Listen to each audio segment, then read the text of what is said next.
There you go. All right, hold on, Johnny Dent. All right. Now, I do not know if we are live. Okay. Let me see. If we are live, everybody just hold on. Let me get my view together. I knew this was going to be an issue. All right. We should be live. We might be live, guys. If we are, just hang out with me. Just a second.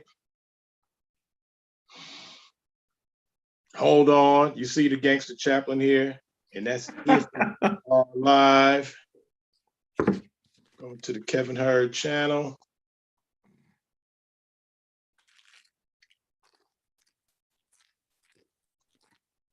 All right, and we are live.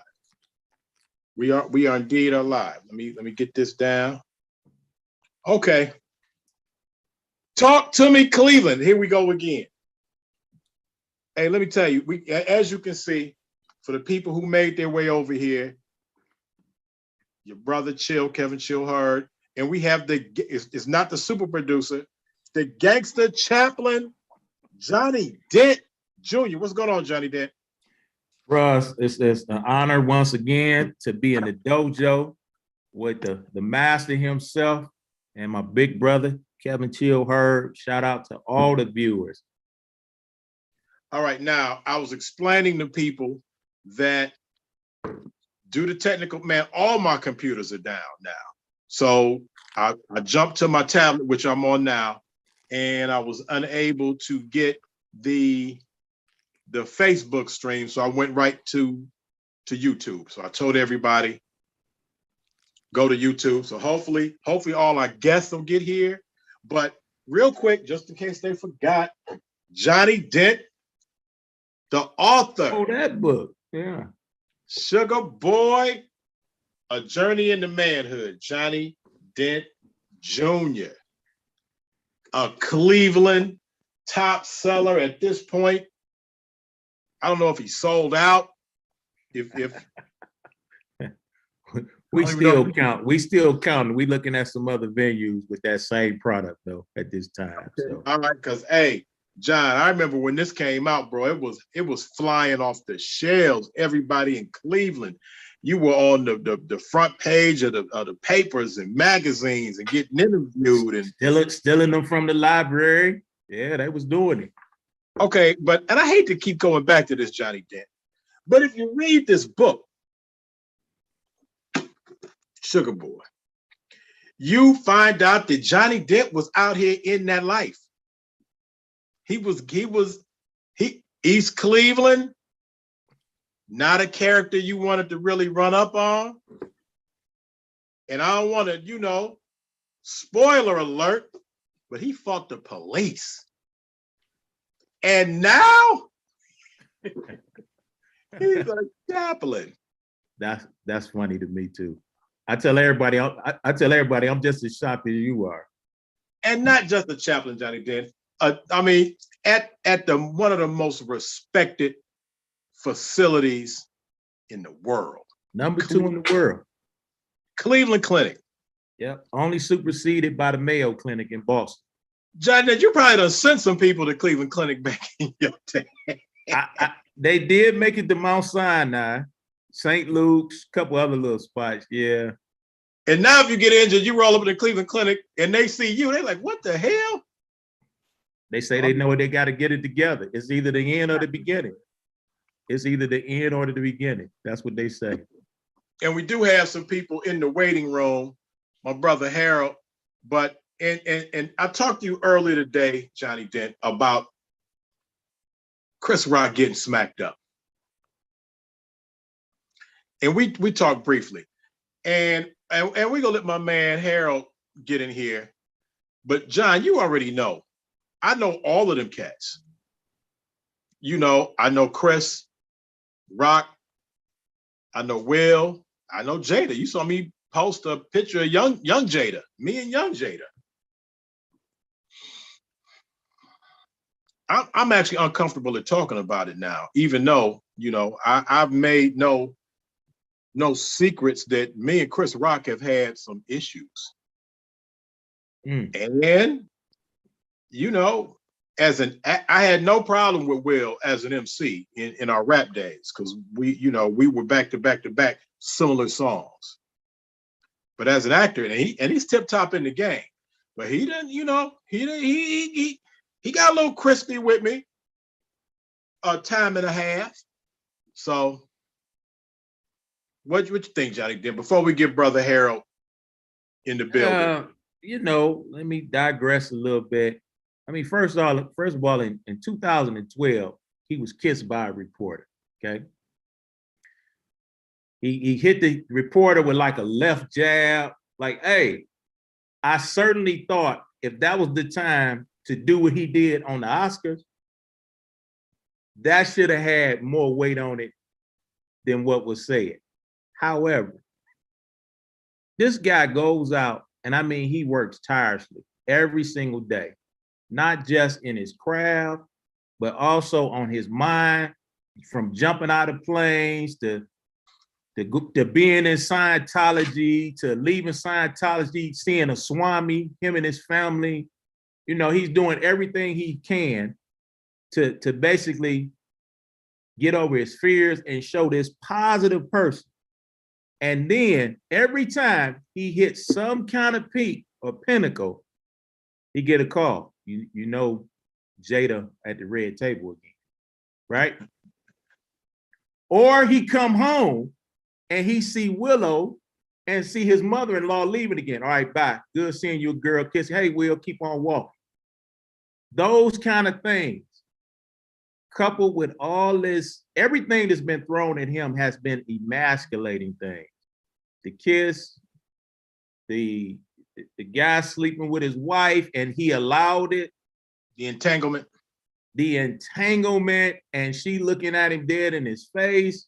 It's always about him and this red table. Now, if Chris Rock would have said something like, hey, Jada, what's up, Buzz? That might have been the end of it.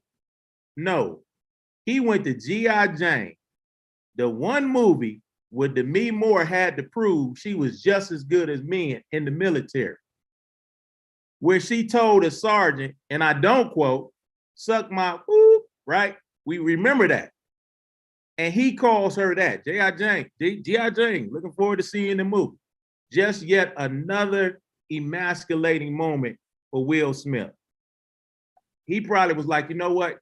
I'm tired. I went through this with my father, because they say it's in his book. Went through this with my father. I've been through this in the industry. I'm tired. Enough is enough. And there go Chris Rock. I'm getting ready to just go up here and smack. And once you put it in your mind, this is what I'm going up there to do, then that's it. However, if he'd have just been quiet after that and mumbled some stuff to Jada, people would have said it was scripted, and that'd have been the end of it. Been over with. Well, you know what? And a matter of fact, my man Chavez, hold on. Hold on. I'll see you on there. Hold on. My man Chavez in the building. Chavez, man, the show, we've been having some issues, but Chavez, I got you. My man Chavez, Tep Hassan, Religious Beliefs Revisited. Kofi Pi-Psi Research Team presents. Chavez in the building. We go get you. We got you. I got you, bro. We've been having some issues. Okay, Harold, what's that? What's up, Chill? Doing all right, man. Thanks for having me. I'm used to seeing you. Okay, we got Johnny Dent in the building. My man Harold. Harold, we're used to seeing you at the academy. Right. Chopping it up, like kicking philosophy. Down the end of the front. Is that the front? Is that the front of the bar? Or is that the you walk in the door, y'all holding it down right there. In the corner, yeah, for sure. Where the bar curve at. And y'all right there talking, y'all hitting all kinds of philosophy and information. But the super producer told me you wanted to at least get your 1-2 going on this. And I know I missed it. And again, man, I know the super producer told me that we needed to get on here and talk about this. I hate to even be here on this, but what you thinking? What you thinking, Harold? Right. Well, first I want to thank you for letting me come on here. And just want to say that huge fan of Will Smith. Big fan since, Fresh Prince of Bel-Air days, and parents just don't understand. But what part I didn't understand was it real or was it fake?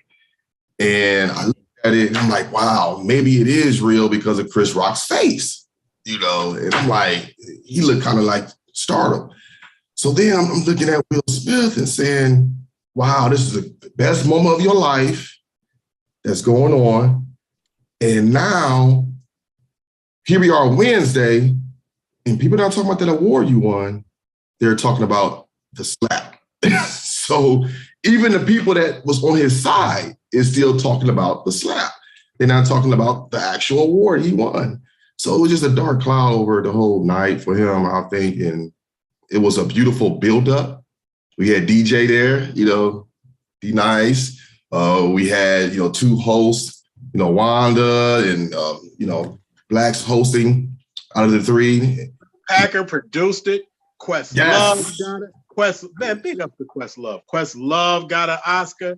Absolutely. It's a beautiful night. Beautiful night. Building up to it, and then wow, there's a breakdown there. Okay, and since people are asking me, I'm okay. One more time, and I've said this before, and I've interviewed Chris Rock maybe 12 to 15 times. Every single time it's an issue.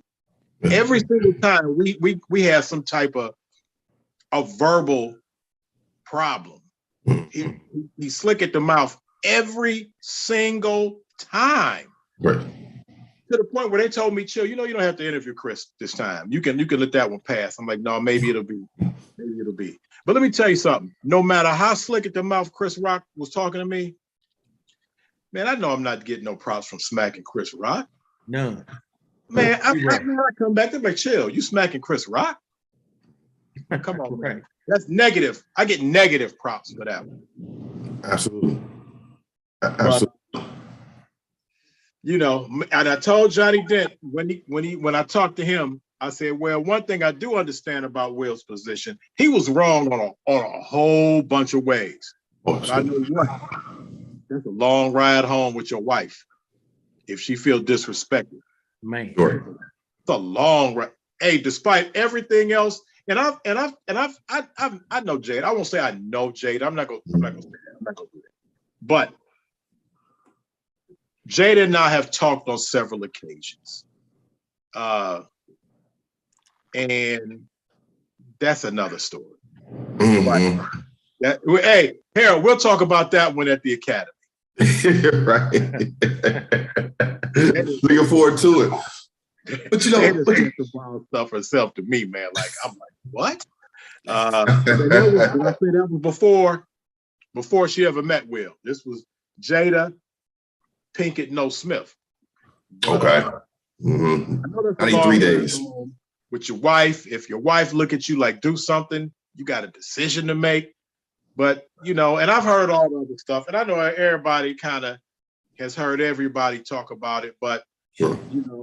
This was the first Wednesday we were back up and on the show, so I knew me and John had talked about it, and Felicia said she knew that but I didn't know you was trying to jump out, Harold, on the conspiracy theory. Hey,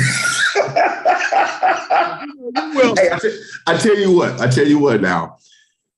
I lean to more of it's real, but I'm leaning toward it could have been staged, at least 10% of it. I mean, still on that, man. I tell you what, Chris Rock got a show coming here in Cleveland, I think June 17th, Playhouse Square. That's right. Those tickets ain't gonna be selling now. You there? Oh, man, sold out. Oh yeah, for sure. People are gonna wait to see. He's not speaking for a reason. He's probably gonna hold on till he get to, he don't want to spoil it. He's probably gonna hold on until he gets to the stage. Well, he got enough material by now. He knows material. For sure. Not just Chris. Every comedian now has material. Yes. First comedian in history put bank in everybody's account, huh? That's right. Yeah. That's right. Every comedian now has I wish a ninja would walk up on stage. I wish Will Smith would walk up on stage while I'm cracking jokes. Every comedian got that down. So for sure. I think too, though, Will Smith actually put himself in a position to become a target. Because if I know that I can get to you like that, I mean, they attacked him at his weak point. They know to get to him to talk about Jada, right? Right. Remember when Mitch Green and Mike Tyson was fighting, and it was cool when they was in the ring. It was another thing when they was in the street. He's like, oh man, you that high-headed? You would hit me in the street? Cool. But go ahead, Harold. Chill, I mean, I understand what you're saying, Johnny Depp, but Will, yes, he was laughing at the joke first. Obviously, he didn't want to go home to Jada not taking up for his wife. No, he didn't. Did you ever hear him mention Jada in his speech? At the end, way at the end. Mm-hmm. One time. She was probably the last person he mentioned. But he wasn't saying nothing about her at first. No, not at first. It was afterthought. If he was mad about that little joke, he probably really mad now, because I heard comedians going in on Jada. Oh, yeah. I mean, it's man, y'all better go see Corey Holcomb. Go check. Man, Corey Holcomb is calling Jada. Oh, man, I don't even want to woo. Right. But I do know what? I know Will ain't running up on Corey Holcomb. Nah. I know that. No, I think that out of the frying pan into the fire. Right. Give Chris Rock credit for number one, rolling with the slap. Yes. Smiling, recovering it, using it in the joke, and still remaining professional. Because when I really went back and looked at this after I looked at it for the first time in shock, I'm like you, he was in shock. He was shocked. Yes. He wasn't afraid, he was shocked. And you could see it in his eyes that actually, when he got to the last part of his dialogue before he stepped off, it looked like he was hurt too, like disappointed, like, wow. Like, Will, come on, man. Right. Oh, he saw the future. He knew that he got pimp smack, cowboy, gangster smack in front of the whole planet. Yes. Will Smith. He knew that was something that was gonna last forever.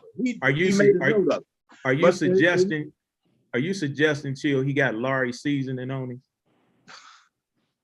Is you suggesting that? He hit him with one of them baby powder smack. But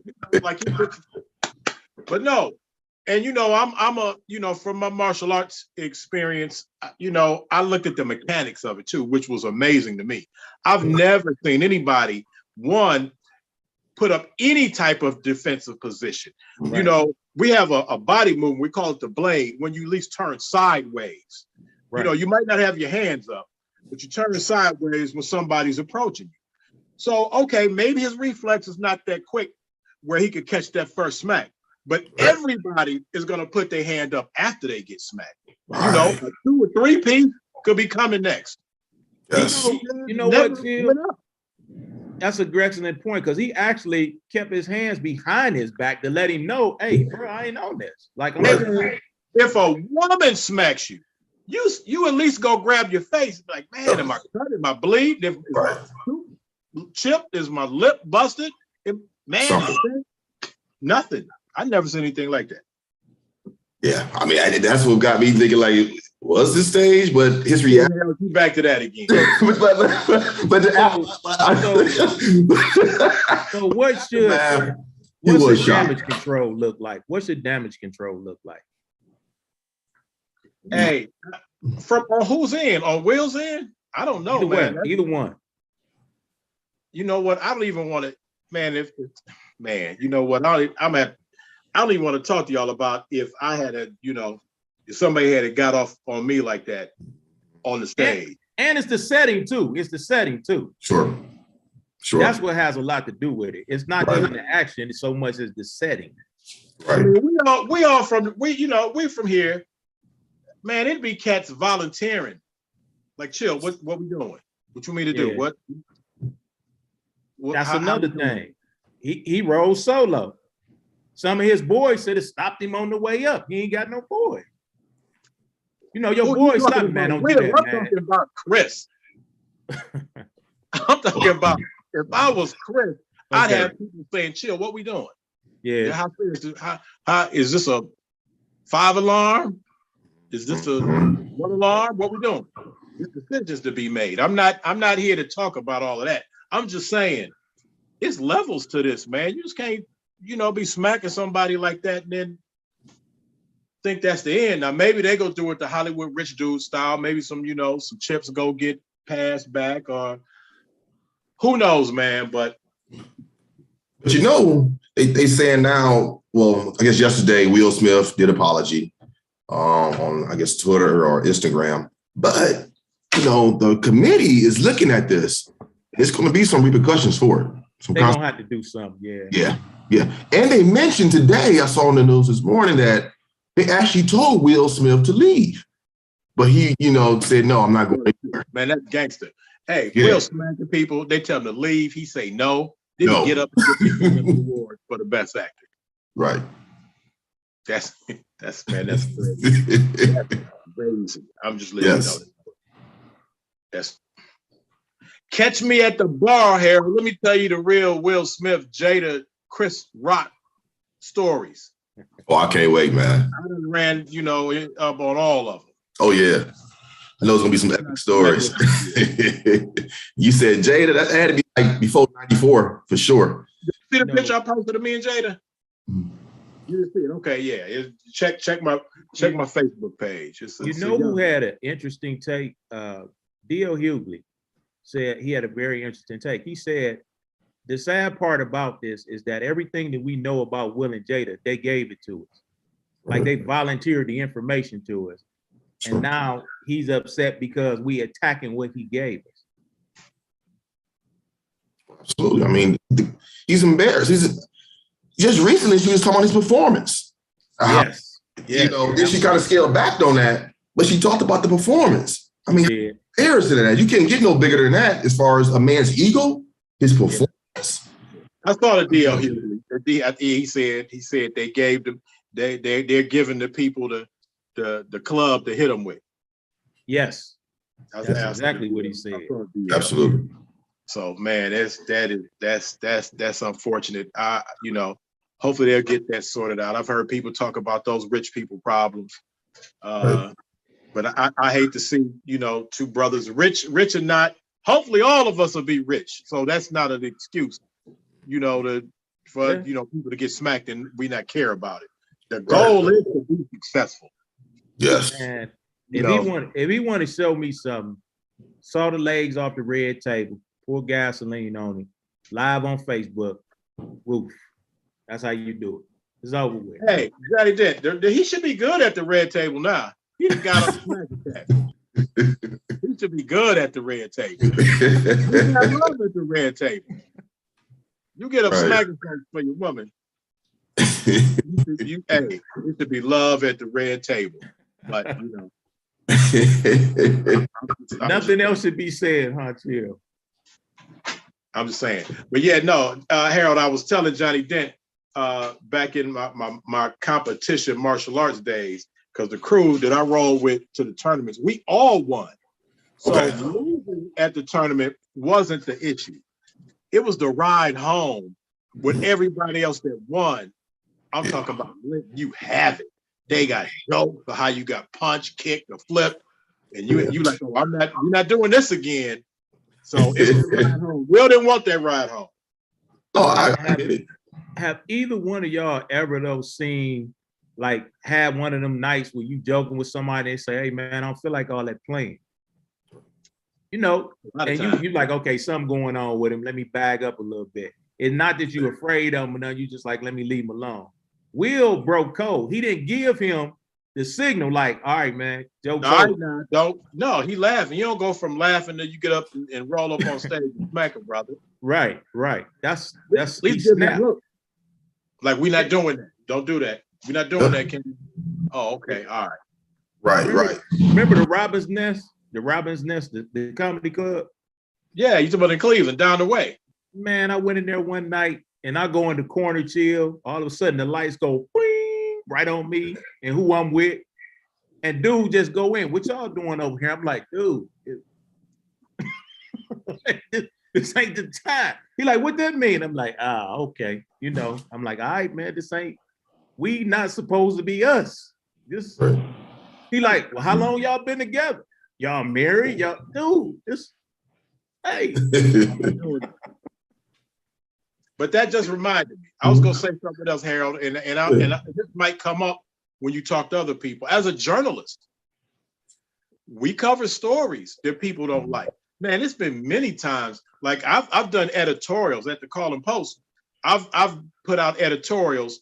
Well, most of the times the editorials come from the either the editor or the publisher. It may not be what I wanted to do, but to create the editorial. Man, there's been many times people didn't like editorials I contributed to. And they see me and be like, that's what we're doing, Chill? especially them caricatures that y'all do. Oh man. I'm not claiming that. I'm not claiming no, Johnny Depp. But you know, that made somebody famous. Wasn't in on that one. But yeah, now we've contributed to editorials or stories or critiques that even as you know, I've had to critique plays that I didn't like or that weren't good. And I had to say, you know, that it wasn't good, that the actors sucked. And you know, and I had to see them people like, damn, Chill. That's now just think, you know, they don't like a critique or editorial. What you think they can just run up and smack me? Now it's gonna end up different, but still you understand what I'm saying. Where do we draw the line? Comedians can't crack jokes on you now? Or if you don't, you know, I know many comedians like, man, don't bring your woman to the show. Like, you know, Johnny Dent, you come to the show, you in the front row, a comedian on stage.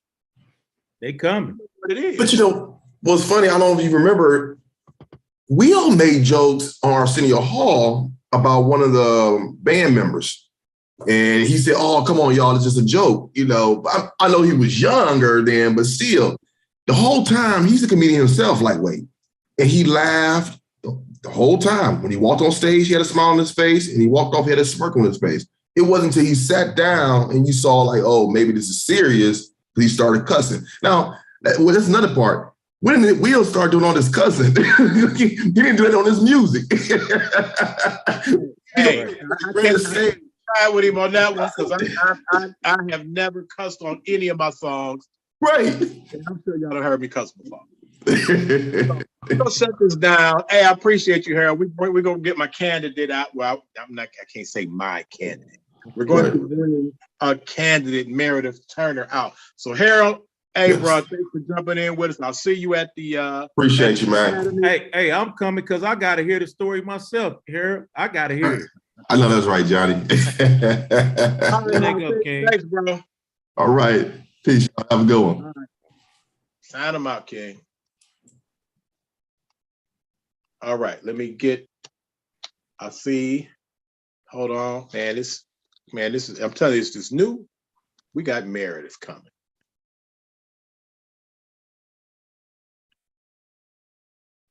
Let's see if we can get Sister County Council Person, Meredith Turner. Johnny Dent, do you know Meredith Turner?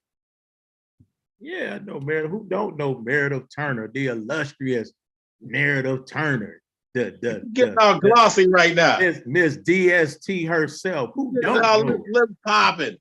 See, y'all cutting up with a K. That's right. That's right. We have my sister, and I don't think it's against journalistic ethics to say this is my sister. Sister, my brother. Meredith my brother. Turner. How you doing, Queen? I'm all right. I'm well. I'm getting started. You're just getting started in this. Listen, I'm learning the job. I'm doing the job, and I'm trying to keep the job. I had a lot going on. Okay, let the Chill Talk audience and right now everybody realizes that we're not on the Chill Talk Facebook Live page, but we're on the Chill Talk YouTube, at least the Kevin Chill Her YouTube Live page, which we will upload to the radio page. I had to do it in reverse this time, but let the people know who you are, what position you currently hold, and the position that you are seeking. So I'm Meredith Turner. It's Meredith M. Turner on the ballot. But I am the Cuyahoga County Councilwoman for District 9. District 9 consists of Bedford Heights. I have Cleveland wards 1 and 4. I have Highland Hills, North Randall, Orange, Pepper Pike, Shaker, Warrensville, and Woodmere. So if you live in any of those municipalities or villages, I am your county council person, and I have been so since November 10th of 2011. And so you may be a little confused. So let me just clear it up. Our sister, our Congresswoman, Chantel Brown, was the previous county council person. And she stepped up, she answered the call to service when President Joe Biden selected our former Congresswoman, Marcia Fudge, to be his HUD secretary. So she vacated her congressional seat. Chantel ran for the congressional seat and won, hence vacating her county council seat. So I went through an intra-party process with the Cuyahoga County Democratic Party. So the way vacancies work, according to the county charter, is that the party gets to choose the successor. So I went through this appointment process. There were 8 candidates. I overwhelmingly won the support of the Central Committee and was appointed on November 10th.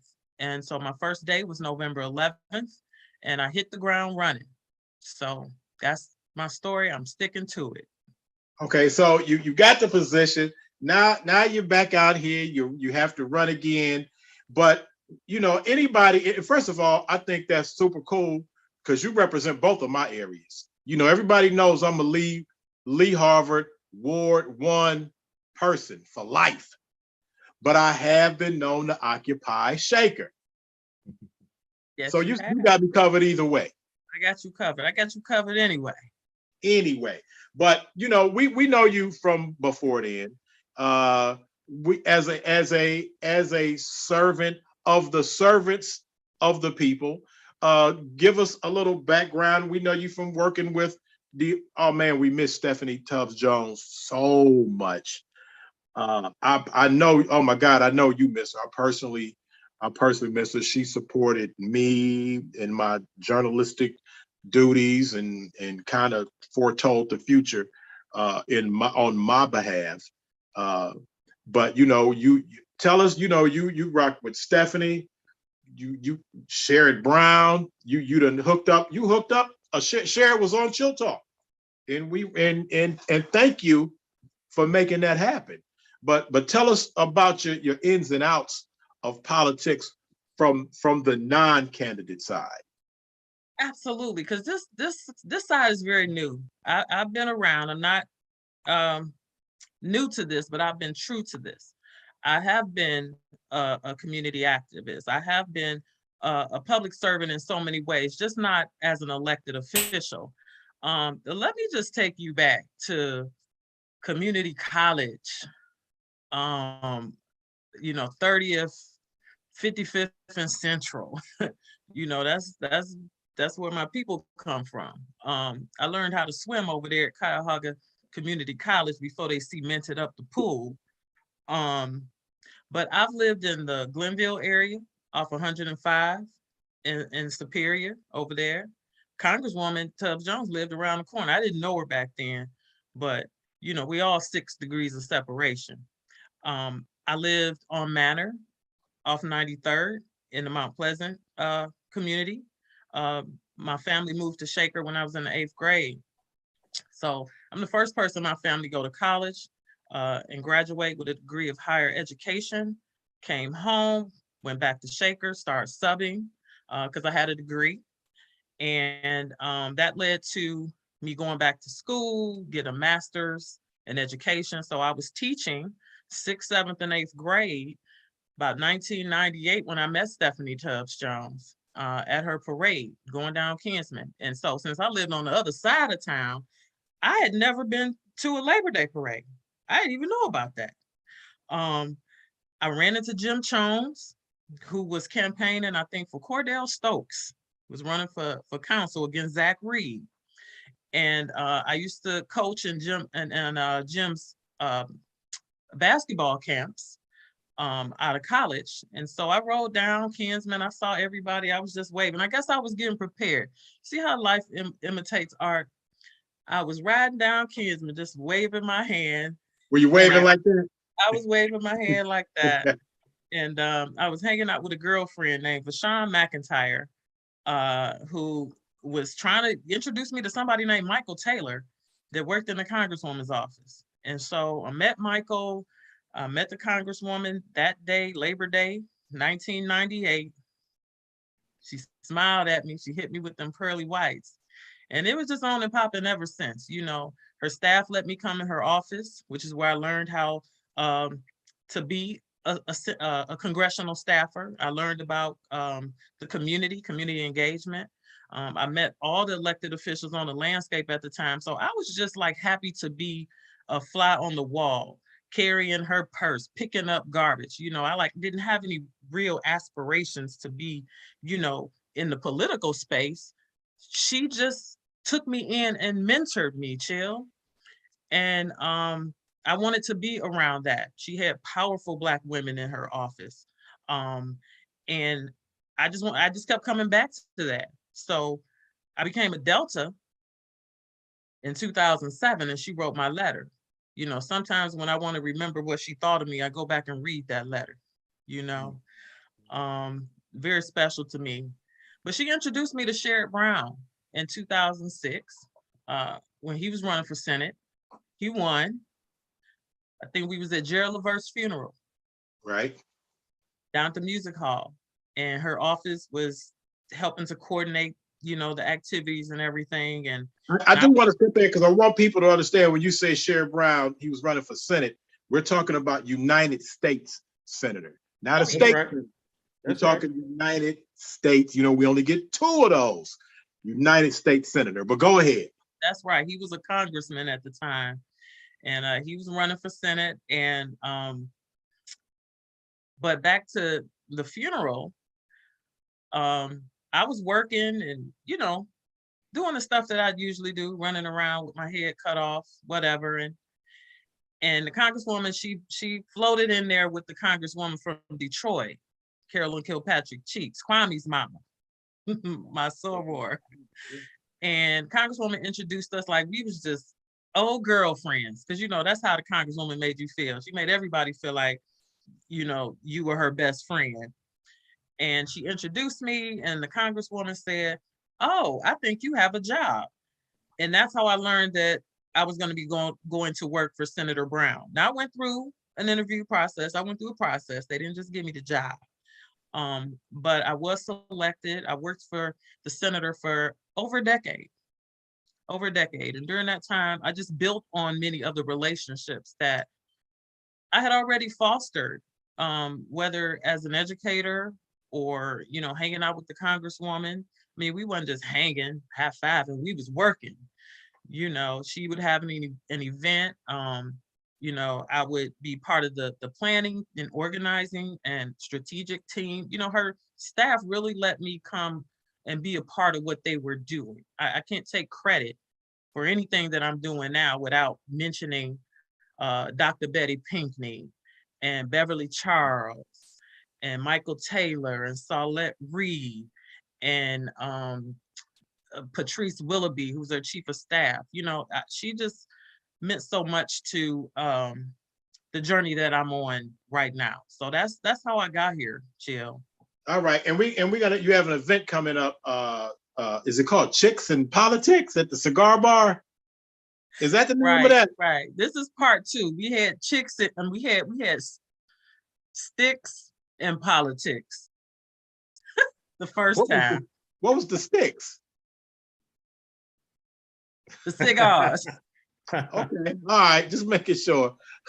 Because you know okay, anyway. Johnny Dent, you just jump in there with something because me and Meredith could just keep kicking it like this, but go ahead and get something in and I can double back. So this is a sobering moment for me because the Meredith Turner that I know never says no to anybody. She's always been helpful to people. she has been a very reluctant leader. They have to basically endorse her and anoint her to get in the front. She's always been that person. And I just want to, first of all, congratulate you because, like I said, I followed your journey and this has been amazing. It's nothing short of a miracle. And I encourage you to just do what you've been trained to do. The people that poured into you, they knew exactly who you were the day they met you. The public is just meeting you now, but they knew who you were that day. I'm sorry to sound like Cory Booker, but I do preach too, Jill. So anyway, which is incredible. But I mean, this lady has not been nothing short of phenomenal, especially in the careers of other politicians, whether helping assisting in campaigns and hitting the pavements for these people. And she's always stepped back and she's never put her name above anybody else. Well, this is God's time to say, hey, it's up to you now. So my thing is this. Now that you see, you're used to getting called and people saying, well, Meredith, we need you to do it. This is the first time in your history that you've asked us to come and do something for you. And I just hope that the people in Cleveland who knows that this is still that little Meredith who worked in the trenches, who helped everybody on every moment and never asked anything in return, never did any mudslinging, always just grabbed whatever script they gave her and she rolled it out to the max. I just hope they just blindfolded, just check the box and just keep on going. I hope it's not even a contest. I'm serious. So congratulations. That is breaking all kinds of journalistic rules and regulations up. But it's me. You call me. I'm the guest host, so I get away with a few little things. All right, go ahead. No, that's that. But no, Johnny Dent, you're right. And Meredith, and I'm glad you brought that up, John, because everybody calls this sister when she held no office. No. And she still got everything I ever called her about got done. Yes. I've been up to in Roanoke trying to get my passport. I went up to the headquarters in Detroit. They told me to go home. I'm like, man, I'm calling Meredith. I got my passport. But no, but you're right. So Meredith, how does that change when you're behind the scenes making all of everybody's requests seemingly all happen? Yes. Politicians can't do everything for everybody, but hey, you were already doing it not as a politician. How do you make that transition, or how have you? Listen, Johnny got me up here crying. Y'all got me crying. I think it's important to allow other people to tell your story because that way, there's some true value there. I've never been comfortable talking about myself. No. I have done so many things that I don't remember. And I didn't write them down. So this has been a challenge for me.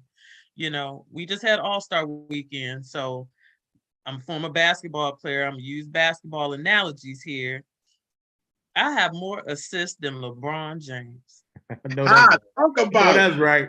I know that's right. Confirm that one. And I've always been comfortable in that role, helping people get in position, help people get what they need to take the shot. Mm-hmm.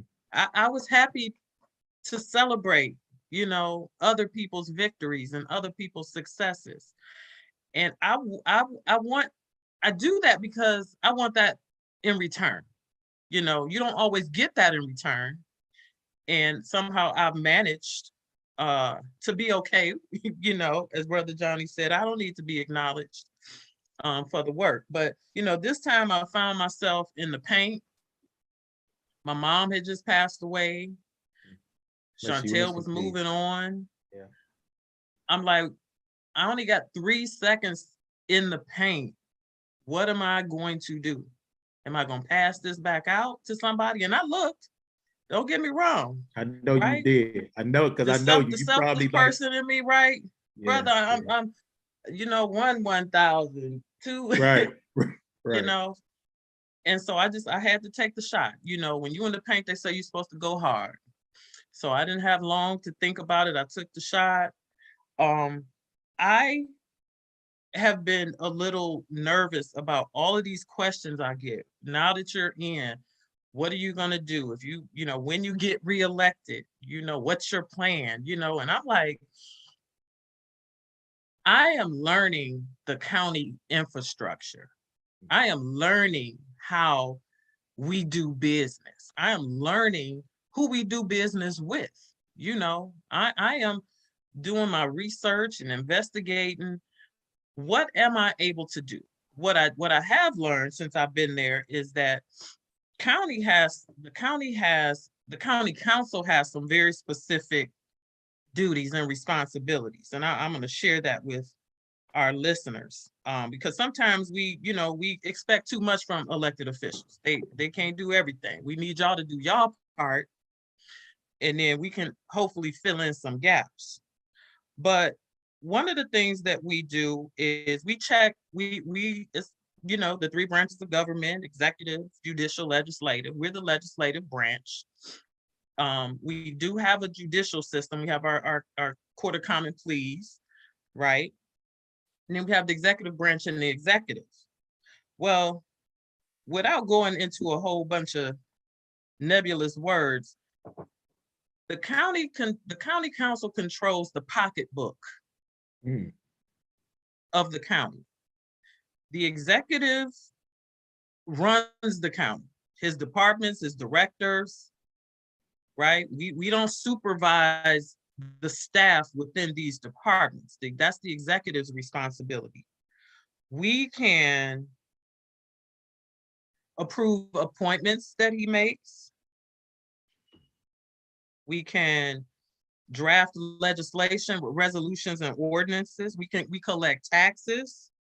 It all come back down to money one way or the other. Anything over $500,000, we approve it.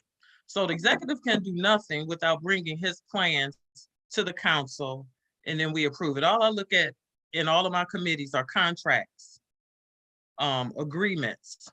I'm on finance and budgeting. I'm on public works, procurement, contracting. I'm on health and human services and aging. And my final committee, education, environment, and sustainability. And so we have very specific duties and responsibilities within each committee. Education, environment, we administer programs and scholarships that provide loans and grants and financial assistance programs to help people to help the citizens of Cuyahoga County further their educational goals, right? Oh, wow. Finance and budgeting, we appropriate. We look at all the spending and all the contracting. We review every aspect of the county's budget and spending. Public works, that's water, sewer, infrastructure projects, roads and bridges, storm drains, right? These cities have all of these needs. They need dollars to help them fund these programs. I mean, I can kind of go on and on, but the biggest one, health and human services, jobs and family services, alcohol, drug addiction, mental health, senior and adult services. Any dollar that's going to be appropriated in any of those areas that I just discussed, the council has oversight and purview over all of that stuff. So as I learn how the county works, as I come out into the community and talk to the people, then I can start talking about what you all want to see done and how I can help make that happen. Right? Okay. Well, for one thing for sure, you can't make it happen if you don't raise some money and get elected. So how can people who want to support you, what do you need them to do? Where do you need them to go? Where we got to, you taking Cash App? You taking Zelle? I ain't taking Zelle. People support you? Can they roll up on you and kick out some dollars and hand it to you? How does that work? Listen, y'all, I know gas is high, but you can give me $5, $10, 15, 20. It ain't got to be a whole lot. Why do politicians need money? Let me tell you why I need money. Because I'm a first-time candidate. Hmm. Y'all know me, and it's probably a whole lot of other people who know me as well. But I have 81,000 plus people in my district. Of that, maybe a good 45 may vote on a regular in a general election, even less than a primary. So I'm targeting about 26 to 30,000 people. I need them to know that I'm on the ballot. I have 2 competitors trying to take my job, right? What do people do when they don't recognize the person on the ballot? They're gonna do one or 2 things. They're gonna either skip the race altogether, or they're gonna randomly select. And I can't have that. So I need to get my message out. I need to get a couple of mailers out to every registered Democrat in this county, in my district, that voted last November and probably the primary previous. So I need money for mailers. It's gonna cost me about 6,000-7,000 to make that happen. I need to do that at least twice. So you can cash app me at $MM Turner 2022. $5 holler at your girl. Or give me $9 for District 9. I don't care anything, because when you come and you want something, this is how we establish relationships, right? This is what the big politicians do. You know, you kick me a few dollars. When you call me, I take it, right? See, I've been real cheap all these years, y'all. I've been taking y'all calls for free. I've been helping y'all for free. Why? Because I want to see you have the best. I want to see you succeed. I want to see you meet your goal.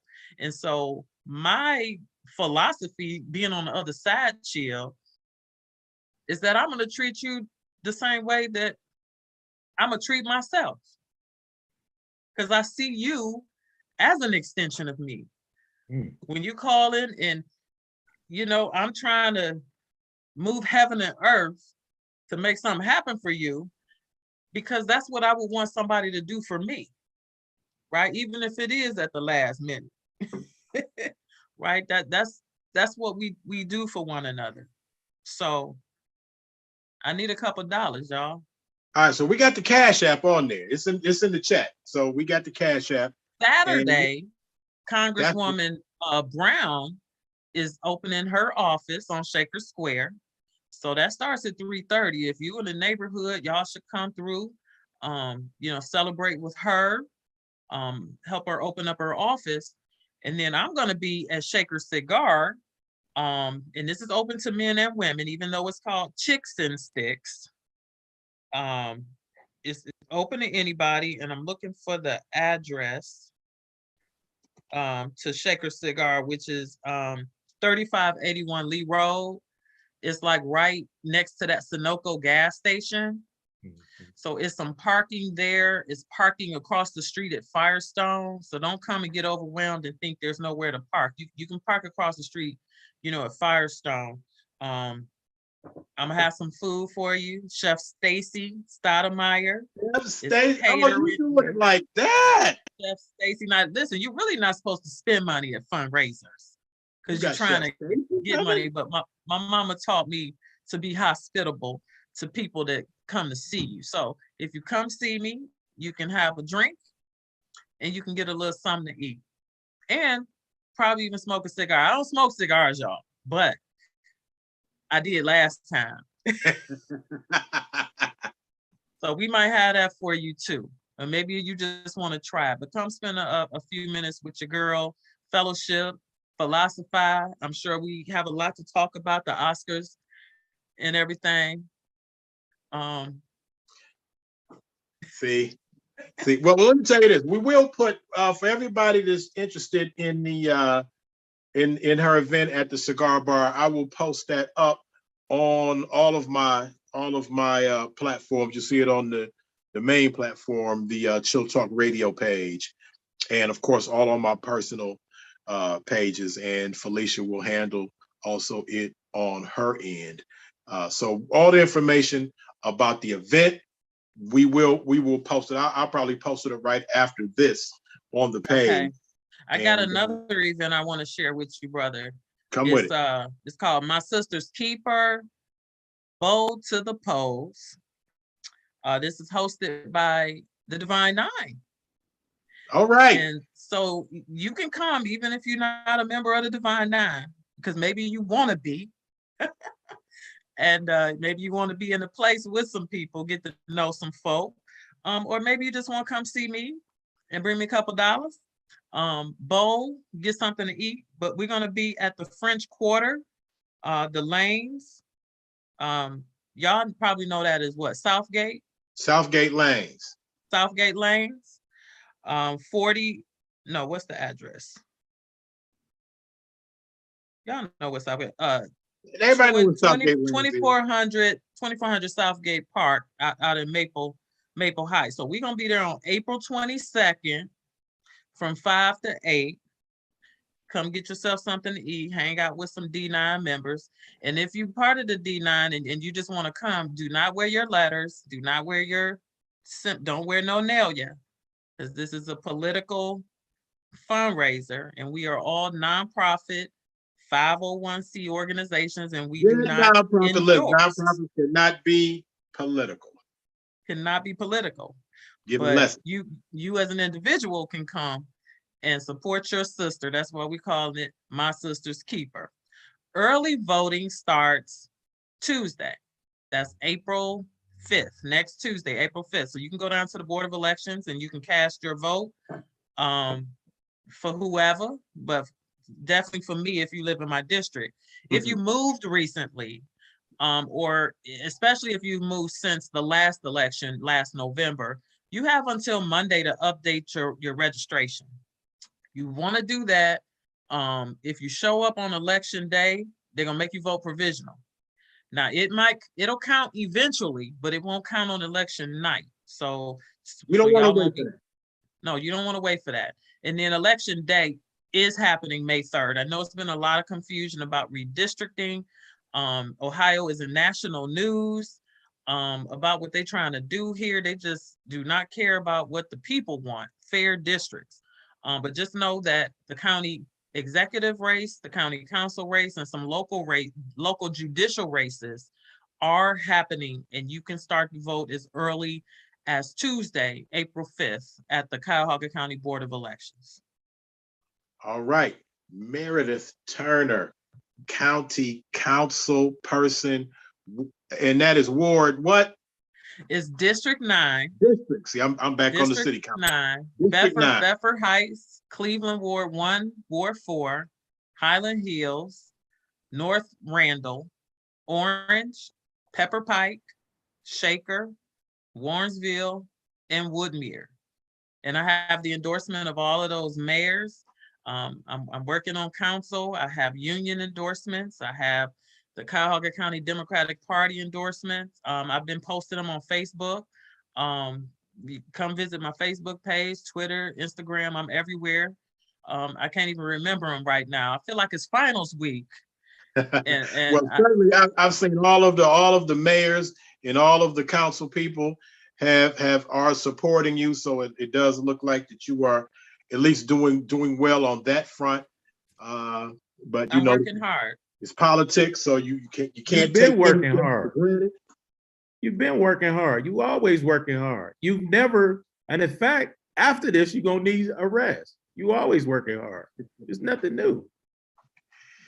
So hey, I will make sure we get all the information up on all the places, any of the places that you're gonna be. Make sure you get that information to myself or to Felicia, and we'll get it up on all our platforms to let the people know how they can support you, what fundraising events that you have, and just to be able to even come in. Now, when they come, are the people able to talk to you?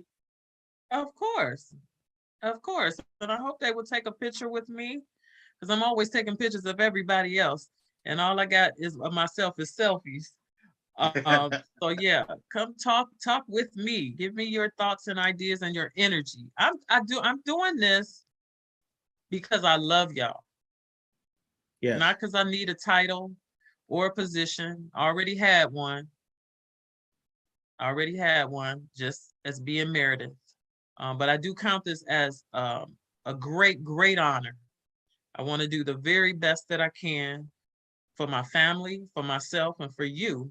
And I'm doing this because I love you. So stop by and show me some love. I need it. Hey, and again, Johnny Dent, you will agree. Everybody knows, it's just not a notion to say how hard this sister has worked with no position, tirelessly. Like you said, John, you're right. Never says no. She says, "I'm gonna make it happen. Let me get to work." And I've never known where she didn't make it happen. Anybody I've sent people to her, and she made it happen for those people. You know and what? you hear those stories just all over this county, how Meredith has gotten the job done without even a position. But now she has a position, and she's running to retain that position. So everybody, do what you can to support this sister. So what you saying, Brother Johnny? Well, after everything we've been through, especially in Cuyahoga County, we do this for the same reason you do it, because we know you love us, and we need more accountability.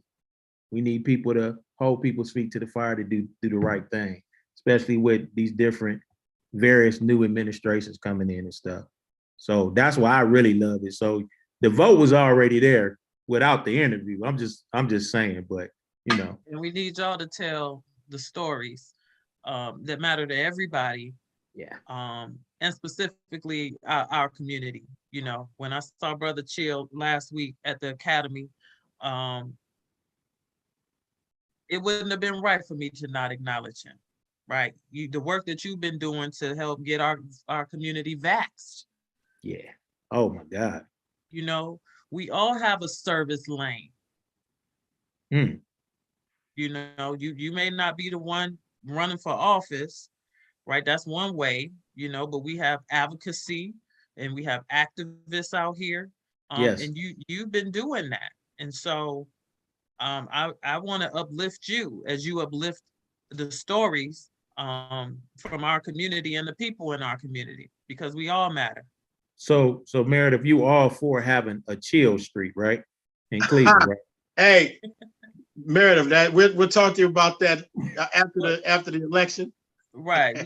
we Ward 1 or Shaker. Okay, we'll talk after. Because definitely Ward 1. That's undoubtedly Ward 1. But we'll talk about that.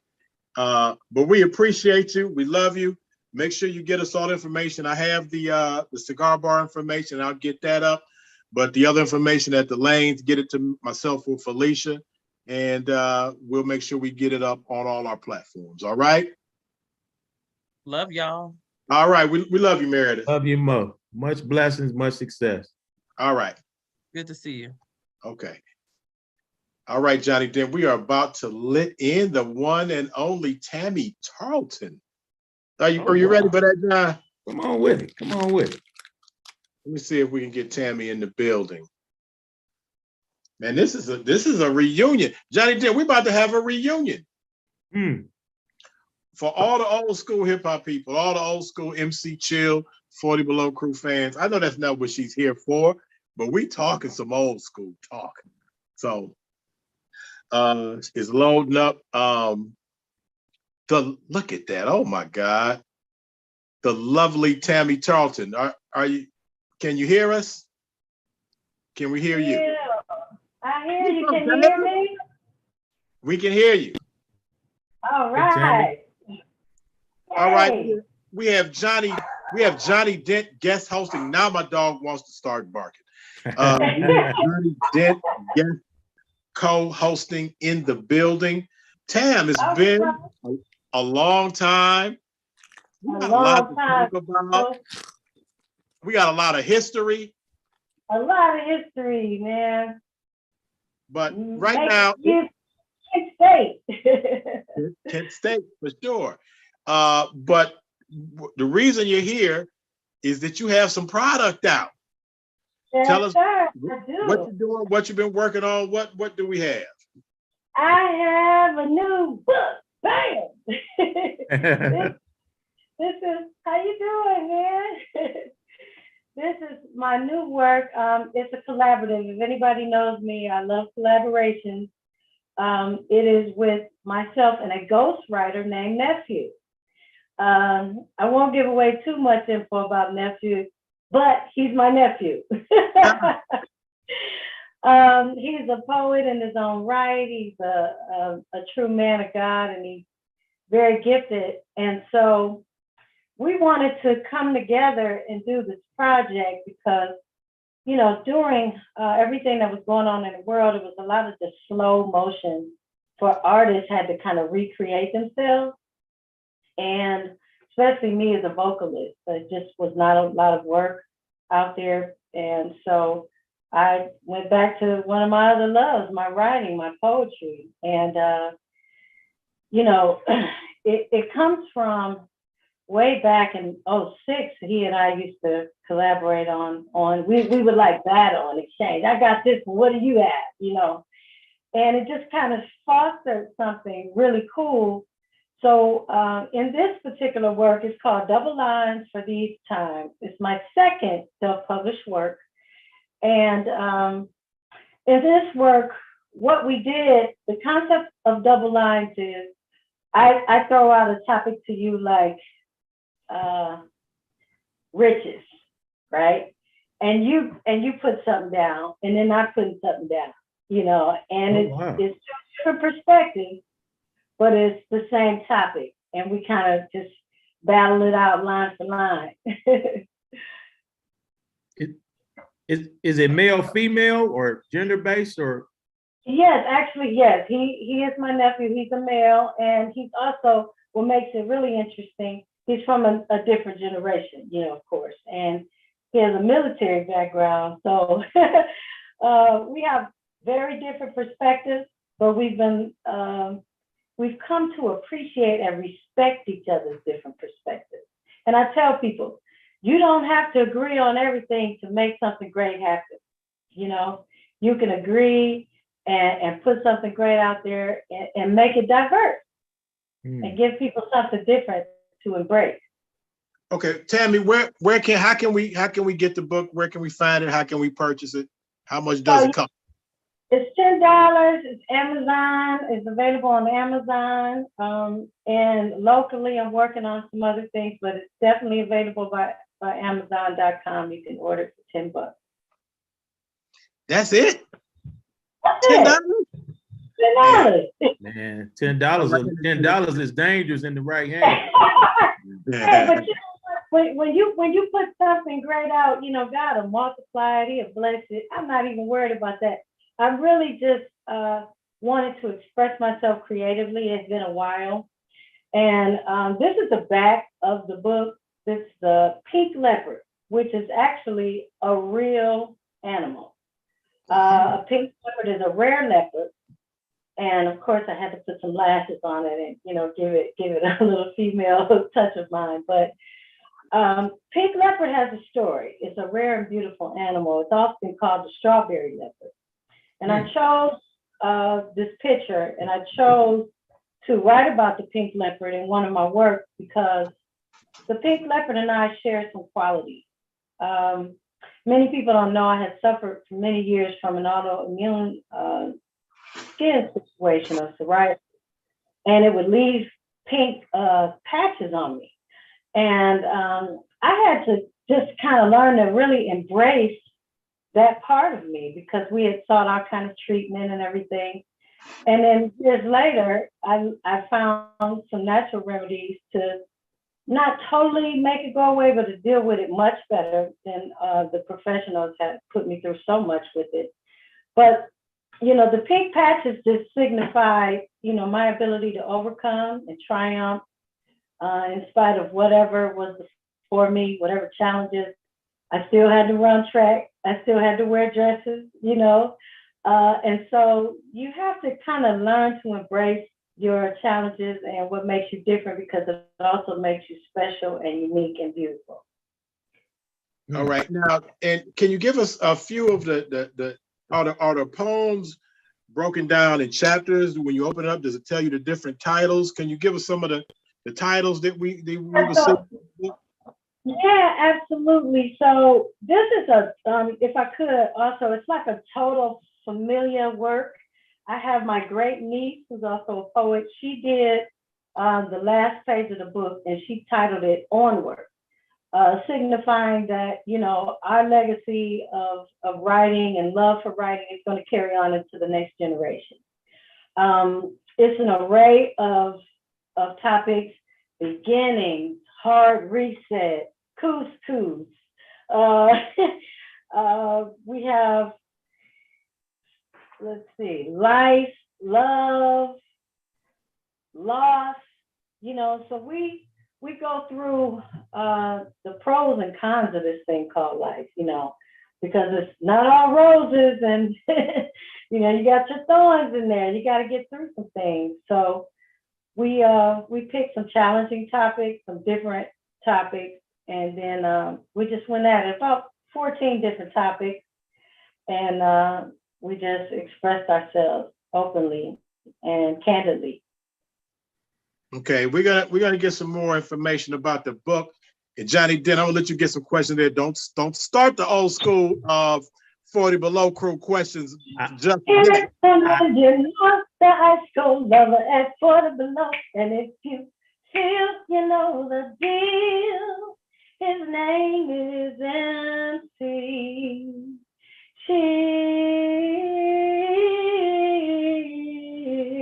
Okay, you in the for lovers only version. Okay. Hey, the old school is a little slower, a little more mellower, That's a different version than what we did on the road. Yeah. Hey, Now, Tammy. before we get into those days, you have any other, get some more questions in about the book and the poems in her life, as a poet, and however you want to do it, John. All right, so Tammy, what you just did is you just birthed words that's gonna go forth, right? Yes. What is your hope for the person on the other side reading this? What's your hope for the person? Oh, very good question. Thank you. I'm hoping to inspire people. I am hoping to motivate people. I'm actually putting together now a workshop to help people self-publish their own works. Because many people think about it, they dream about writing their own books, and they just don't know how to really get started. And so I am currently developing a workshop for people to come and learn very simply, but a lot of dedication of how to self-publish their own work. That's one. But yeah, I would really like people to be motivated by it. I would like for them to know that they can get through tough times, especially with their expressing themselves through the arts, because arts is healing. When you can let it go and you can watch it bless a life, you can watch it, maybe even a tear shed, because some people just need to release. It's been a tough couple years. Mm-hmm. Now, let me ask you this, Tammy, because a lot of people, first of all, are you in the city? Are you in Cleveland, or you're now located somewhere else? I'm in Atlanta, Georgia, Okay. but it's my home and I'm there often. So a lot of the work that I do is in Cleveland because my base is there, family, and a lot of my business is there as well. Okay, now a lot of neighborhoods trying to claim you as their own. What neighborhoods you repping, Tam? Hey, I'm in Lee Harvard, man. Lee Harvard all day. That's what I'm talking about. That's so, and everybody, Lee Harvard, they shouted you out. They were happy to hear that you were going to be on the show, and I'm gonna make sure as we drop this on all the other platforms and channels, I'll let your people know that you're there, and so they can all see you. But as I was promoting the show earlier today, a lot of people still remember you from the old school MC Chill, 40 Below crew, that we did, and they were good times. Johnny Dent, those times were good. Those were like magical times. Annie, Shannon, Teddy. Where is Sharon? Sharon, I think Sharon's in Atlanta with you. I think she's in Atlanta. Oh, I gotta look her up. We'll try to put y'all together. Any reunions in the works anywhere behind the We've scenes? done a couple of reunions Okay. Yeah, we did something on Coventry, not, at the maybe Broad about Shop. That was a while back, but we did That's a something at the while Broad back. Shop. Tammy came back and, you know, and had her old school 40 below jacket. I had my 40 below jacket still. That's what's up.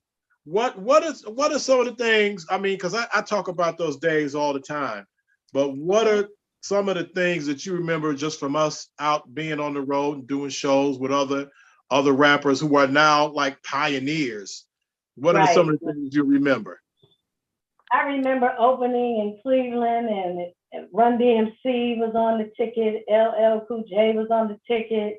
A lot of big names. I remember doing some stuff with Lisa on the Court Jam. Man, I remember being in New York and totally not sleeping for 24 hours. Like sleep was irrelevant.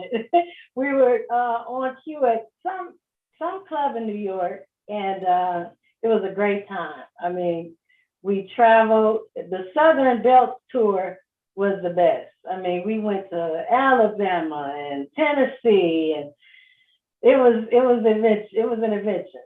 True. And Johnny, and I tell you this was always the funniest part, because you know it's always the janky promoter. And time to collect your money, the promoter didn't want to give us our money. She did not want to pay us. We had to send Tammy to go get our money.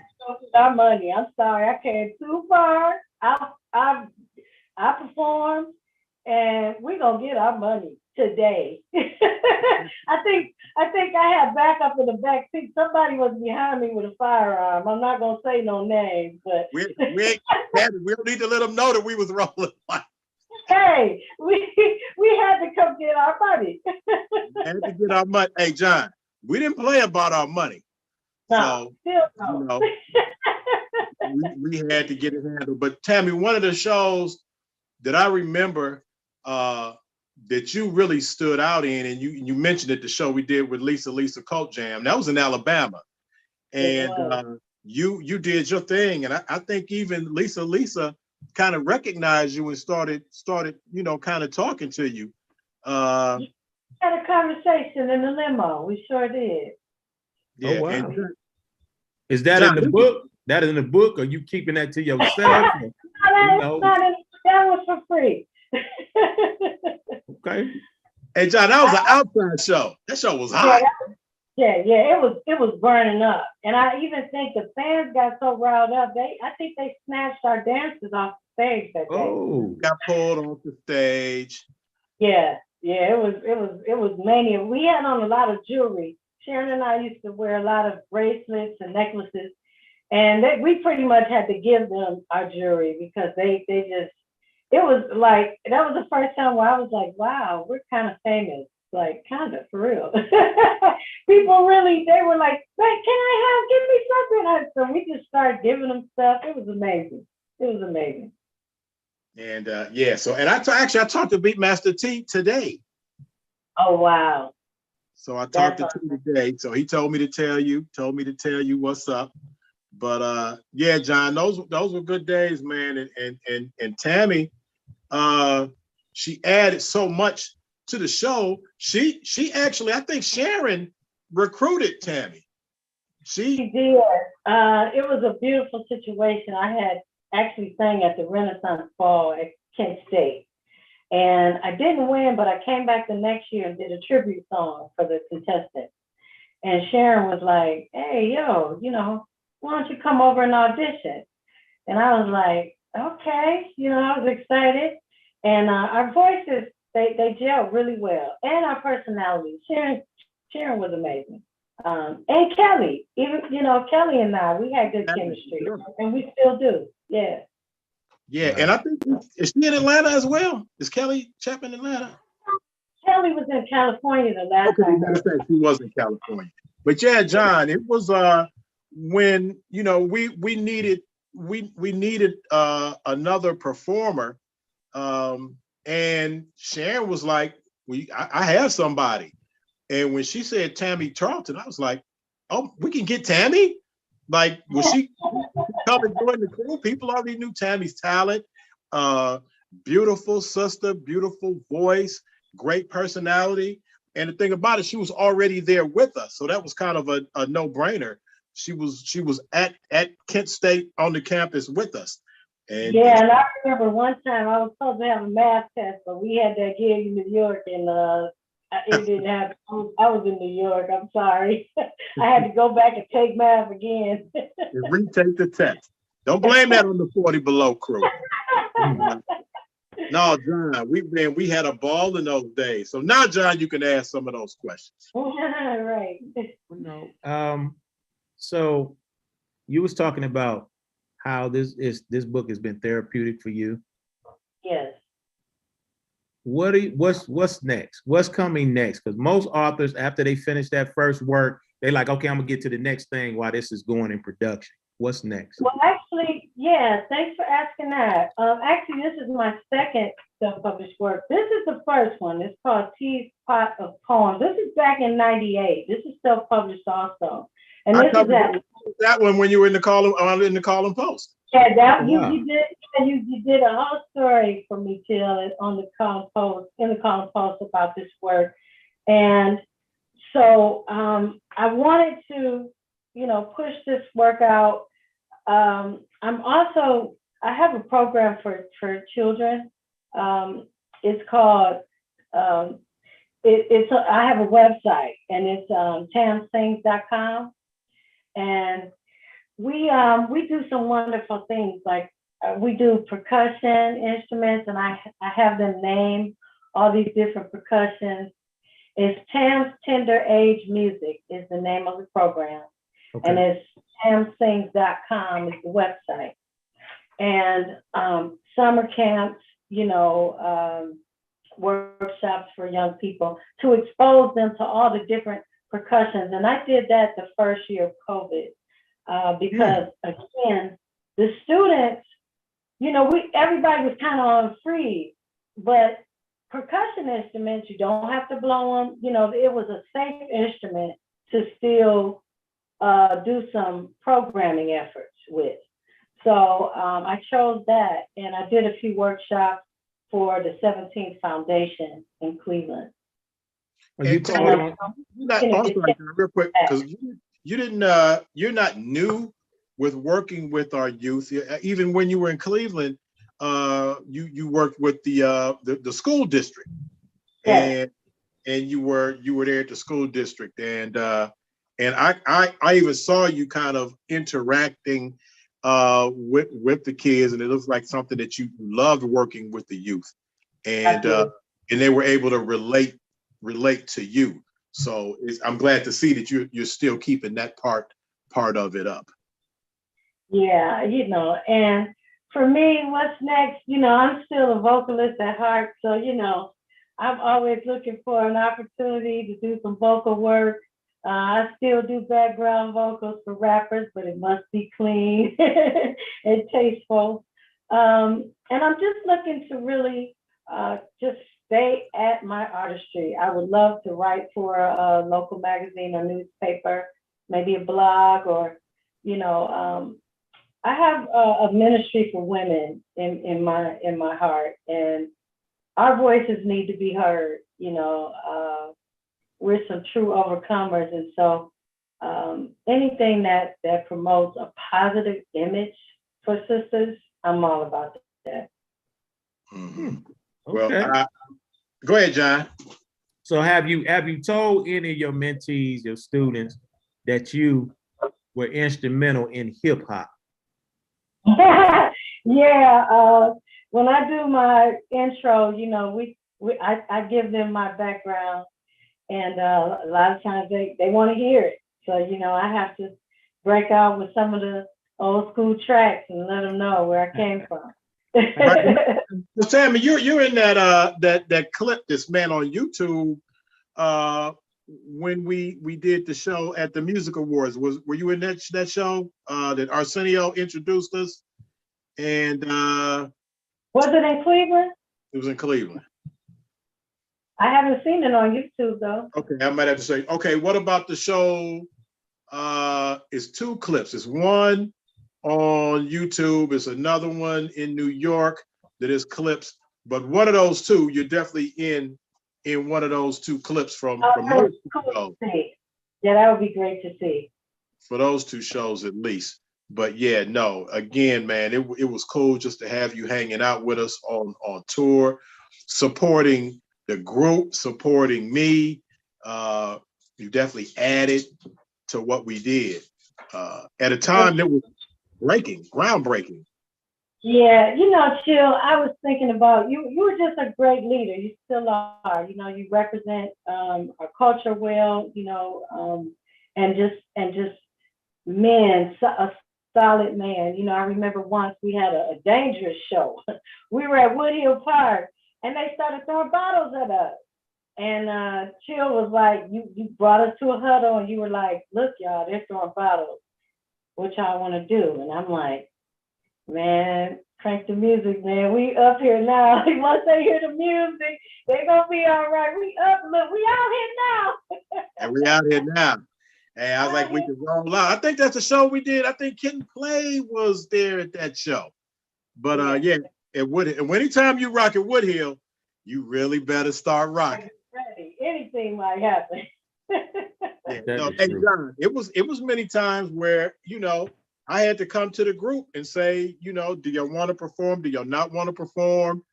Just how much I mean, there'd be times when we'd be out of town. I think one time we were in Tennessee, Chattanooga. Oh, for sure in Alabama. It was like they're a little short. We can hold out. We're not hitting that stage because they always want to tell you, well, if you go on and perform, you have. But we'll get you the other money. And we was like, not gonna do it. Not gonna do it. But no, we're gonna let you go, Tammy. Appreciate you. Matter of fact, all the information about the book, as always, we'll make sure that we get it up on the page. Yep. You can hit me up at Sing Tammy T IG. I'm on IG at Sing Tammy T, and I keep some stuff going on there. I do a weekly live worship on Tuesdays, and that information is on there as well. So yeah, I'm still at it, man. I ain't gonna stop.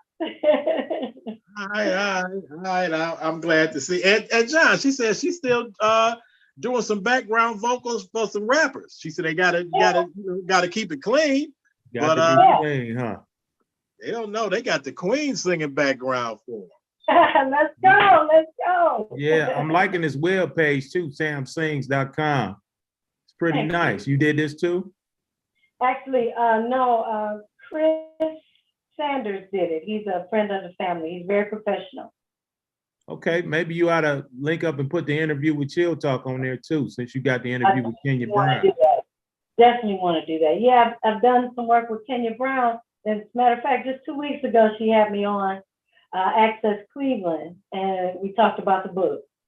Okay, good stuff. Right. Kudos. We'll make sure that we get all that information up for the book, and I'll tell the whole crew that you said hi, and be looking for that next reunion, Tammy. Do it, man. Let's go. Because I don't want to have to come out. We getting older. Let's go now while we still can. Yes, it's been a pleasure. Thank y'all so much for having me. I really appreciate it.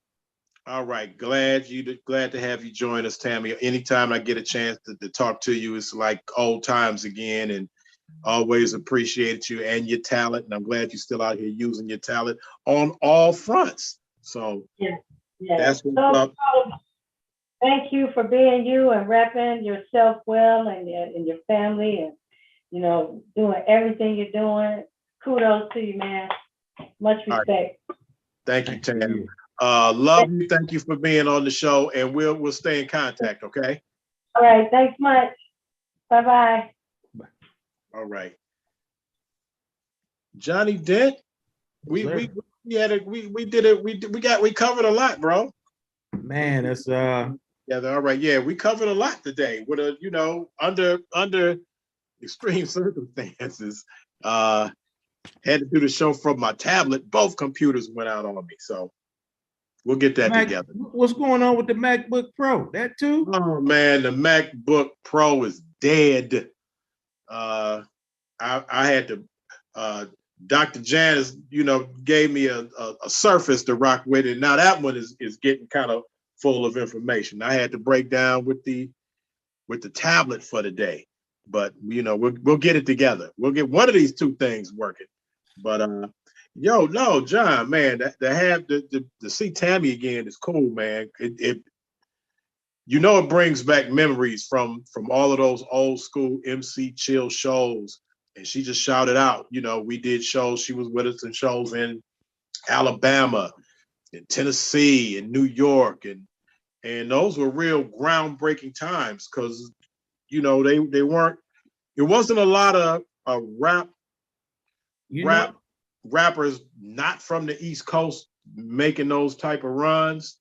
So they weren't the biggest runs there ever were, but fortunately, I think we opened the door for a lot of non-New York, non-East Coast rappers to show that you can actually do this not being from there and still get accepted in New York, the home of hip hop. So Tammy was there for all of that. Yeah, because a lot of the newer guys don't have to take their lumps, so to speak. You know what I mean? They play them on the radio, they either like them or they don't. Back then, y'all had to actually drive the record sales, drive the radio play, had to make connections, had to talk to people, had to make sure y'all did all y'all promos. These guys go to jail for stealing out the store, and they got street cred. I mean, it's a different world now, but almost as equally as inspiring watching Meredith's growth, man. Just watching her from who she always has been. Right. And now, man, it's just seeing her time, man. It's just amazing to me. It's amazing. And John, you said it right, man. Anytime you call Meredith Turner with a request, I mean, everybody. And it seems that she always made it happen. So, but this is a different role for her. As an actual politician, not just somebody behind the scenes. She's in the front scene now. So I hope that all the people that she has done favors for and made things happen for all those people, I hope they give that type of energy back to her. The money is gonna be there. The money gonna be there for. I can tell you that now. The voter turnout, that's when I'm like, I hope they turn out, because some people do not even mess with primaries. They just don't. Yeah. Hey, Zane in the chat says Chill Ave. We've been kind of thinking around at that, and what's funny is obviously as the county council person for Ward 1 Lee Harvard, where I grew up in, she would actually be a person influential that would have to make that happen, to have a street named after me, as well as my city council person, Joe Jones. And of course, we know that the city council president, Blaine Griffin, that's my dude. I actually would be surprised if it would be, difficult. But as I tell everybody else, before I could even think about considering some type of street named after me, I have to take care of one person first and foremost. My instructor, my late great grandmaster, martial arts teacher, Ken Ferguson, who meant so much to the Lee Harvard community. I could not even begin to think about even trying to make any moves to have something named after me in the Lee Harvard area without first taking care of Ken Ferguson. So Grandmaster, the late great Grandmaster Ken Ferguson, who meant so much to all of Lee Harvard and beyond that. So spoken truly like Bruce Lee, who wants the credit to go to IP, man.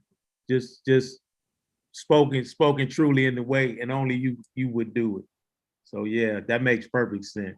Yeah, no, we go get Ferg taken care of, and his memory and his legacy to continue on. Because truthfully, John, you know, without him, without Ferg as a role model, as a martial arts instructor, as a big brother, you know, a lot of us wouldn't be doing the things, because we could have went way left. You know what? He's another one that helped everybody behind the scene. Another one. For sure. Yeah. For sure. So yeah, we gonna, after we get Ferg taken care of, Johnny, then we'll see what we can do about Chill Street. Put it right there by the plush, maybe the old plush. No, I'm joking. It's Well, that I'm little. still there looking for my tooth. Oh no, that's it, the sheik, the old sheik. Still looking for my front tooth in front of the Chic nightclub. But yeah, no, it was a good show, bruh. We'll get this uploaded to the Facebook page. Hopefully, some people who tuned in and already had not been subscribed to the page, subscribe to the page, and also hit that notification bell. So when we start dropping information, you'll make sure we get it. I was gonna tell you something else. Well, while you thinking about it, your guy coming with the conspiracy theory on the slap, huh?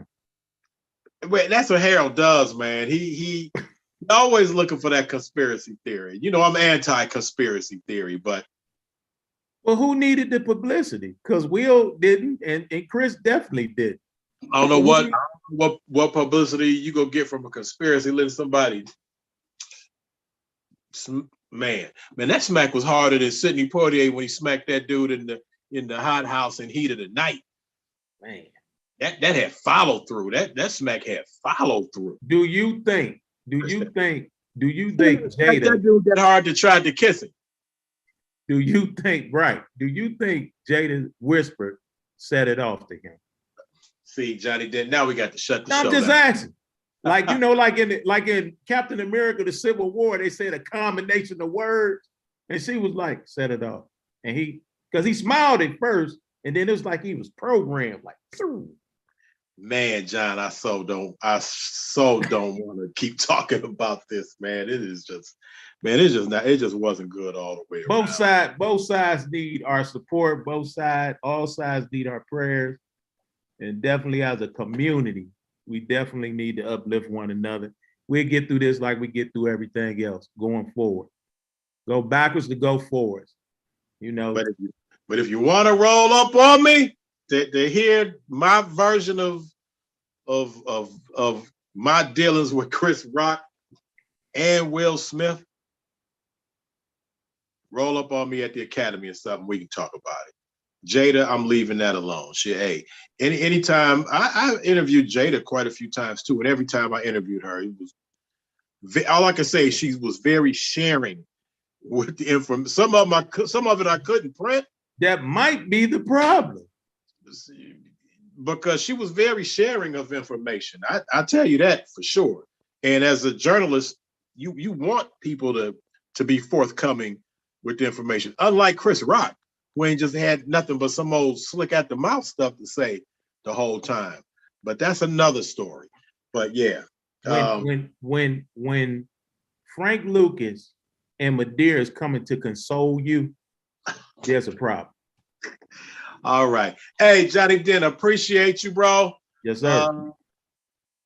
We'll get together, and always thank you for supporting Chill Talk by showing up and on time.